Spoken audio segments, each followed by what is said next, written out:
मैं मेरे भाई को वहां कुछ बोलना चाहती हूँ। झा साहब इस बात को सुन के बहुत खुश होंगे। आप तो फिर हैं, पर आप हैं क्या? यहाँ पर एमसीडी में, गुजरात में कहीं है क्या? देखेंगे, कहीं नहीं है आप।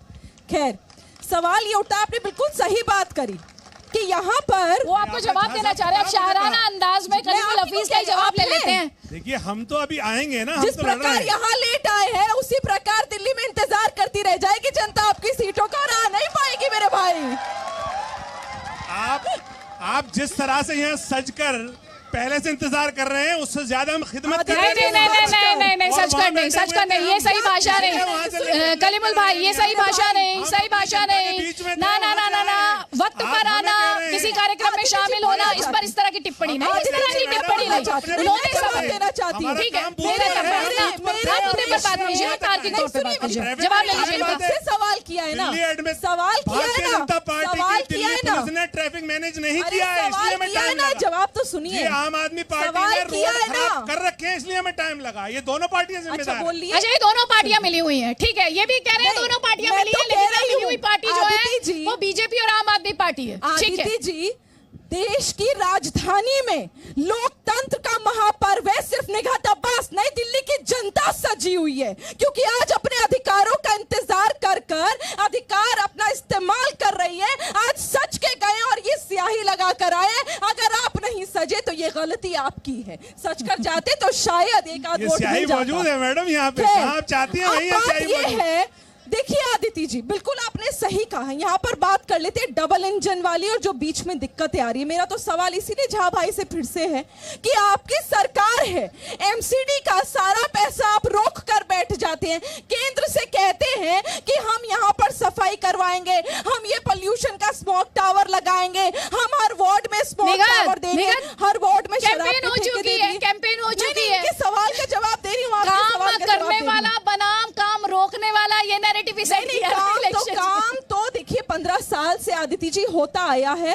दिल्ली की जनता ने देखा है, तभी हम 15 साल से रहे हैं। दिल्ली की जनता के मत के बगैर हम ना होते, और इस बार भी दिल्ली के मत से ही हम दोबारा 7 तारीख को सरकार बनाएंगे भी, और इसी प्रकार दिल्ली की जनता की सेवा करेंगे भी।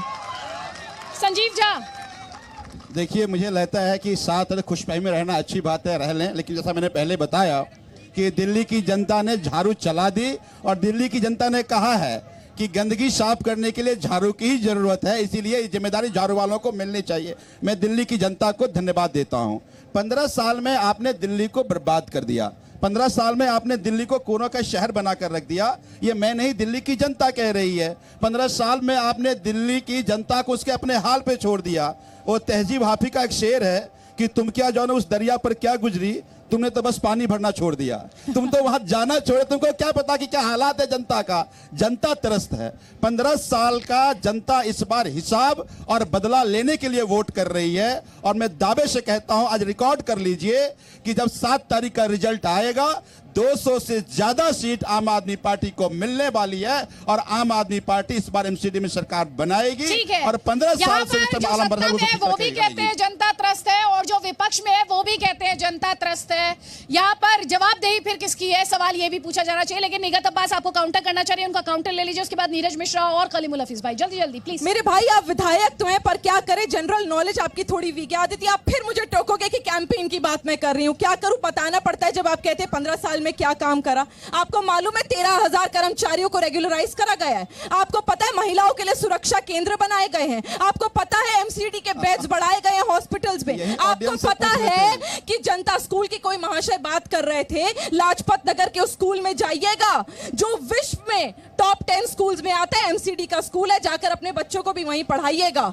ये करा है एमसीडी ने, और न जाने ऐसे कितने काम है जो मैं गिनवाऊंगी तो आपके पास पर्चा कम पड़ जाएगा। झा साहब, ठीक है, दिल्ली की सरकार ने कितना लूटा है, भ्रष्टाचार मचाया है, ये सीबीआई की। चलिए, किसने किसको लूटा है, जनता ये फैसला सुना रही है, जनता ये फैसला सुना रही है। और अब 15 मिनट और बचे हैं, 5:30 बजे एमसीडी इलेक्शंस के लिए ये पोलिंग थम जाएगी, और 1349 उम्मीदवार जो है उनकी किस्मत ईवीएम में लॉक हो जाएगी। तो यहाँ पर क्लेम्स एंड काउंटर है। नीरज मिश्रा, आप अपना एक टिप्पणी यहाँ पर करना चाह रहे थे अपनी, उसके बाद कलीमुल हफीज। और यहाँ जो दिल्ली वाले मौजूद हैं, किस किस के हाथ में स्याही का मार्क है, हाथ उठाइए।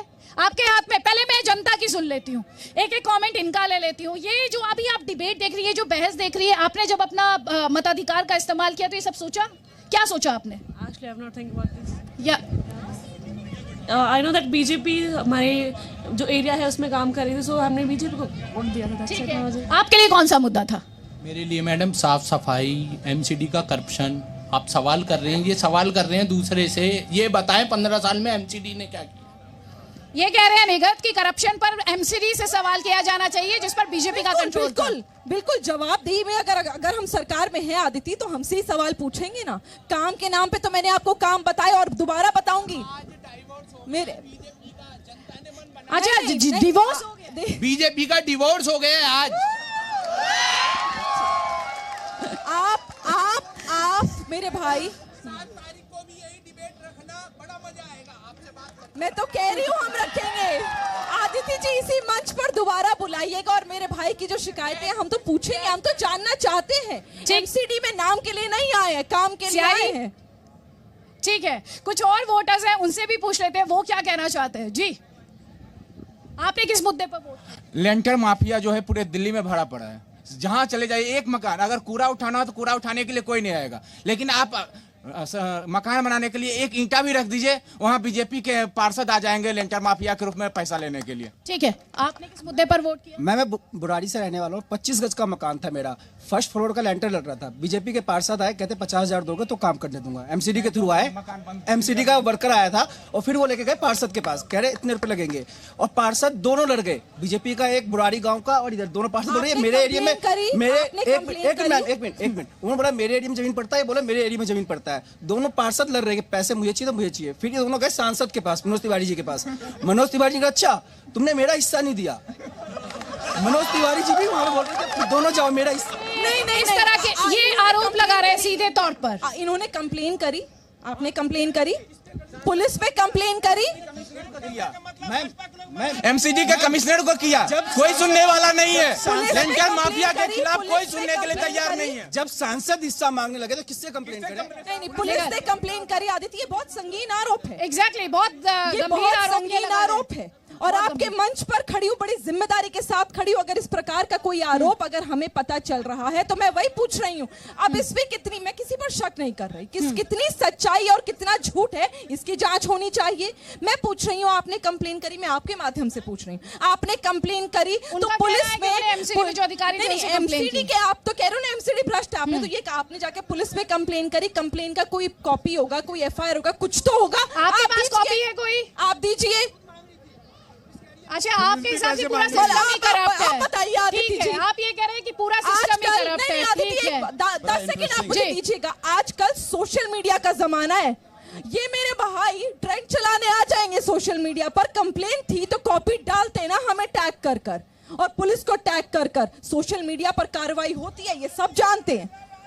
ठीक है, नहीं, आप बताते। देखिए, यहाँ बैठकर बोलना बहुत आसान है। मुझे नहीं पता कौन भाजपा का कार्यकर्ता है और कौन केजरीवाल जी का कार्यकर्ता है, पर अगर संगीन आरोप लगा रहे हैं तो प्रूफ के साथ लगाइए। अगर भारतीय जनता पार्टी के खिलाफ अगर कोई भी संगीन आरोप आपका प्रूफ होता है तो कार्रवाई होगी, नहीं होगी तो आपके सामने मैं खड़ी होंगी, जूता आपका सर मेरा होगा। नहीं, जनता, लोकतंत्र में जनता के पास बटन दबाने का अधिकार है और अपने मताधिकार का वो इस्तेमाल करके अपना फैसला सुना सकता है। तो मुझे लगता है कि जूते के और सर की जरूरत नहीं है। वो जनमत जो जनता है वो अपना फैसला बहुत ही शालीन तरीके से सुना सकती है।